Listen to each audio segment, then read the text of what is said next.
FBI officers ये देखकर परेशान थे कि जिस जेल में किसी कैदी को खुला भी छोड़ दिया जाए वो फिर भी भाग नहीं सकता, वहाँ अथॉरिटीज के नाक के नीचे से 3 प्रिजनर्स आखिर कैसे भाग निकले। सबसे हैरानी की बात तो ये थी कि अगले 10 घंटों तक जेल अथॉरिटीज को कैसे उनके भागने की जर्रा बराबर भी भनक ना पड़ सका। ना सिर्फ एफबीआई बल्कि यूएस की 3 टॉप लेवल एजेंसी भी इस केस को सुलझाने में एड़ी चोटी की जोर लगा चुकी थी। हम बात कर रहे हैं एक ऐसे जेल ब्रेक की जो पिछले 60 सालों से सिर्फ उलझा ही नहीं बल्कि दुनिया के लिए अब एक मिस्ट्री भी बन चुका है।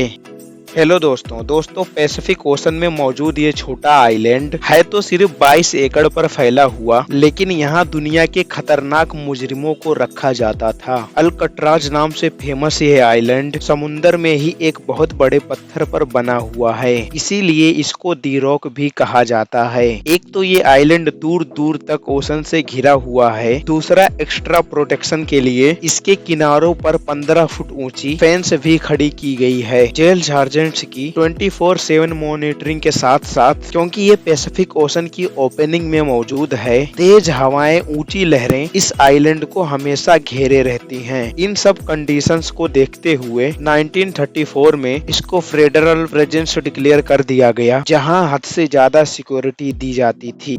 इन शॉर्ट यहाँ अगर कोई एक बार भी आ गया तो खुद से निकलना किसी भी हालत में मुमकिन नहीं था। इस जेल को इनएस्केपेबल का दर्जा हासिल था, लेकिन 12 जुलाई 1962 को अल्कट्राज का सारा भरम तब टूटा जब 3 प्रिजनर्स यहाँ की सिक्योरिटी को बड़ी महारत से धोखा देकर फरार हो गए। इस कहानी के मेन किरदार ये 4 लोग हैं, जिनमें जॉन विलियम एगलिन और क्लेरियंस एगलिन आपस में भाई हैं। इनको एक बैंक रोबरी के केस में यहाँ रखा गया था। उसके बाद ये है फ्रैंक मोरिस, जो 13 साल की एज से ही ऑन एंड ऑफ जेल का शकल देखता आ रहा है। इसको भी अल्कट्राज में बैंक रोबरी की वजह से रखा गया था।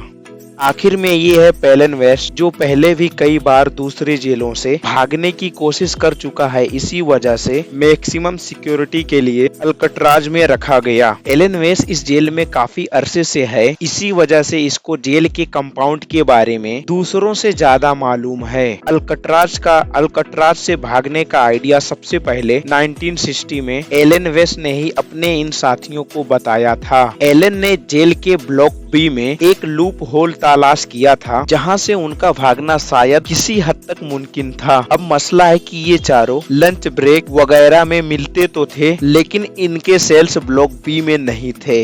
ये चारों कोशिश में लगे रहे कि इनको ब्लॉक बी में शिफ्ट कर दिया जाए। खुशकिस्मती थी इनकी कि जेलर ने इनको ब्लॉक बी में शिफ्ट कर दिया, और वो भी एक दूसरे के बराबर में। इनका पहला टारगेट तो पूरा हो चुका था, चारों प्रिजनर्स एक साथ ब्लॉक बी में शिफ्ट हो चुके थे। अगले 2 सालों तक ये अपने सेल्स के अंदर ही क्या खिचड़ियां पकाते रहे, इसकी किसी को भी कानो कान खबर ना पड़ी। 12 जुलाई 1962 को रूटीन के मुताबिक सुबह के 7:30 बजे जेल स्टाफ तमाम प्रिजनर्स को उठाने के लिए निकले। असेंबलिंग में काउंटिंग की गई तो इसमें 3 प्रिजनर्स मिसिंग थे। जब स्टाफ ने तमाम सेल्स को दोबारा से चेक किया तो ब्लॉक बी में एंगलिन ब्रदर्स के समेत फ्रैंक मोरिस को अपने ही बेड पर सोया हुआ पाया। बिल्कुल भी नॉर्मल नहीं लगी और उन्होंने सेल के अंदर जाकर उनको उठाने की कोशिश की। इसी दौरान वो क्या देखते हैं कि तीनों सेल्स के बेड पर सिर्फ डम्मी हेड्स पड़े हुए थे। जी हाँ, वो तीनों भाग चुके थे और उन्होंने सॉफ्ट प्लास्टर और कंक्रीट के मिक्सर से बना ये डमी हेड रख दिया था। इनमें से एक हाथ लगने की वजह से जमीन पर गिरकर टूट भी गया, जिसको इस फोटो में भी देखा जा सकता है।